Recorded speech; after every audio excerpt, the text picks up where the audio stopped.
Hello, magandang hapon po sa inyong lahat sa mga naghihintay po ng sumada sa Batangas at Nueva Vizcaya. Ayan, so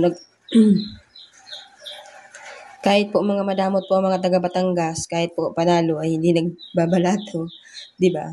So lagi pa rin po tayo mag-update ng sumada at hindi pa ako makakalimot magsumada kahit po gaano man po kayo makasarili ay hindi po ako magiging katulad ninyo. Ano?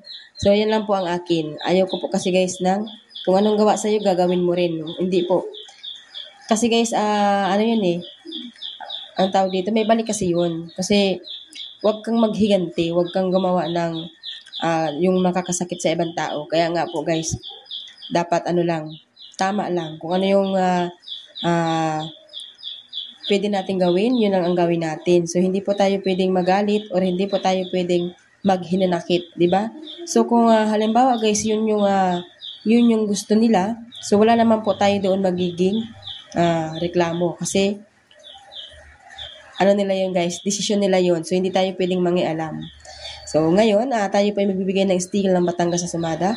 So, sana po ay tumama ulit yung ating sumada. So, susubukan po natin at sana makuha ko po ngayon. Okay?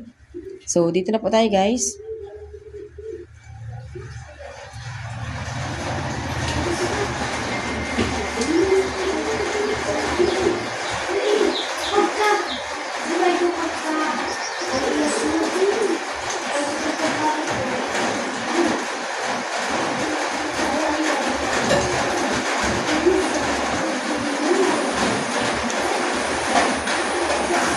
Okay, so ibig sabihin, meron na tayo nakuwang 28, 5, 17, 23. Okay, Nueva Vizcaya, 19-2 ang lumabas kanina. So, wala po kahapon, siguro may bagyo doon. Okay, so 19.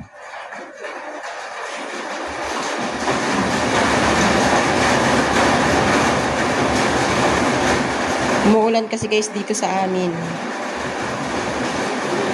Okay, so ang Nueva Vizcaya natin guys, 28, 16, 20 at 8. So meron lang po ako sa inyo guys paalala, kung kayo po ay taga Batangas po, sana i-share nyo rin po yung videos.